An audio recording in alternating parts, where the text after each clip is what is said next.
Tole ni prvi Škodin električni avtomobil. V zadnjem času se je recimo prodajal tudi Citigo E, je pa Enyaq prvi samo električni avtomobil. Seveda uporablja isto platformo kot še nekaj ostalih modelov koncerna Volkswagen, ampak Čehi vedno razvijajo svoj avto dovolj drugače, da je poseben in to je cool. Vam tudi razložim zakaj. Zakvaj? Zakva?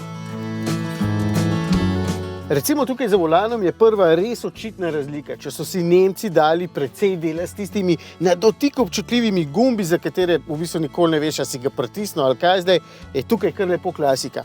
Vse deluje perfektno, tudi tale gumb za nastavljanje glasnosti se mi zdi res vrhunski in zelo uporaben. Sicer imam podobno funkcijo na voljo tudi tukaj, tudi ta je fajn, ampak za voznike se mi zdi tole še veliko boljše. V bistvu škoda edino, da niso pustili še prezračevanja, kar lepo stikali, ampak se je potem treba tukaj igrati po tem meniju, ki je sicer na velikem 13-palčnem zaslonu. Zaslon potrebuje kar nekaj časa, da se postavi, ko vklopiš avtomobil, no potem pa deluje v bistvu hitro in pregledno. Zelo fino je, da je večina funkcij na voljo kar takoj v osnovnem meniju s temi ikonicami, no manj fino pa je, da so asistenčni sistemi zakopani nekje v podmeniju. Jaz sem bolj stare šole in ne maram, da mi med vožnjo nekdo ali nekaj vleče volan in to dela sistem lane assist, ki ga je treba v bistvu vsakič znova, ko se usedeš v avtomobil, izključiti. In če bi bila na voljo mi ena bližnjica ali pa eno stikalo, da bi to z enim klikom naredil, bi bil veliko bolj zadovoljen. Pa nima toliko tiste svetleče plastike, ki rada škripa in se potem tudi na njej poznajo vsi prstni odtisi. Zame tole izgleda tudi veliko bolj kakovostno. Tudi odlagalnih mest je ogromno tukaj za telefon oziroma dva, pa za kakšno pijačko, tukaj spodaj so odlagališča, pa tukaj, kar se prostora tiče, tukaj spredaj ga je res ogromno. Prostora je ogromno tudi tukaj zadaj, jasno, dno je povsem ravno, no prtljažnik je pa tudi ogromen, 585 litrov ponuja in spodaj ima še en dodaten predal, kamor lahko pospraviš kable. Če bi imel še pomično zadnjo klop, bi bil skoraj perfekten, kar se kabine in prostornosti tiče. Tako se lahko uležemo, v bistvu tukaj zadaj.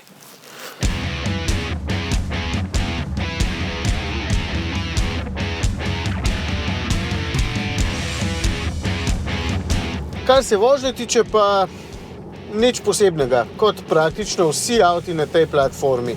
Vse deluje kot mora, so pa električni avti včasih tako vozniško nezanimivi, da delujejo dolgočasno. Mogoče zato, ker je skoraj vse v bistvu popolno. Pospeški so dobri, avto res dobro pospešuje, kadar močno pohodim stopalko, moči je 150 kW, kar je tudi dovolj, gre pa največ 160 na uro. Hitrost je pri vseh teh električnih avtomobilih omejena, ampak tudi to je v bistvu čisto dovolj. Tudi zaradi porabe je omejena. Na testu imamo dolgoročno povprečje okrog 24 kvor. Te dni je zunaj samo 5 stopinj, tako da v bistvu s polno baterijo prevozimo okrog 300 km. Za tako velik avto je tudi to čisto dovolj, malo kdo namreč prevozi več kot 300 km vsak dan. Na avtocesti sem ga najhitreje polnil 100 kW, čeprav v povprečju pa z okrog 70.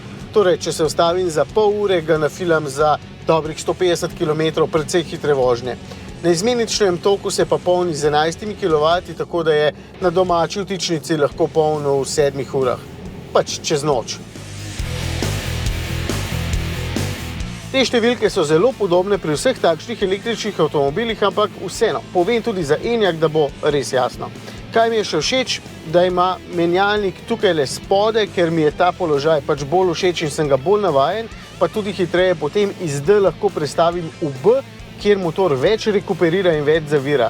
Lahko si sicer pomagam tudi s temi obvolanskimi ušesci, ampak v nobenem primeru v bistvu motor ne zavira dovolj močno, da bi avtomobil lahko vozil z eno samo stopalko. Za moj okus je v bistvu premalo razlike. Sicer je pa s tem avtom vožnja nad vse udobna, če je cesta lepa, sicer pa za moj okus malce preveč grobo pobira grde neravnine. Enyaq z manjšo baterijo tehta 100 kg manj, kar se seveda pozna in je v takem pogledu potem boljši, ampak to je pač davek, če želite imeti velik avto z veliko baterijo in v takem primeru Enyaq potem tehta 2100 kg. To se seveda čuti tudi v ovinkih, kjer je treba malce prej zavirati, se pa ceste kar dobro drži, ker ima nizko težišče. Sploh pa zaradi zadnjega pogona iz ovinkov precej lepo pospešuje ven. Tudi elektronika dobro deluje in kolesne vrti v prazno, kadar je cesta spolzka, tako da brez strahu zaradi zadnjega pogona.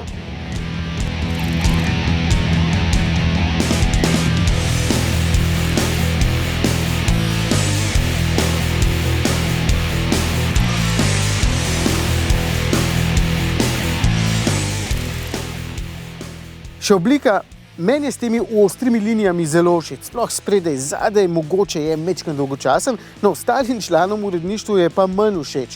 Dejstvo je, da je oblikovan bolj klasično, manj električno in če ste bolj stare šole, se počasno navajate na nove stvari, je tole avto, s katerim se da živeti vsak dan.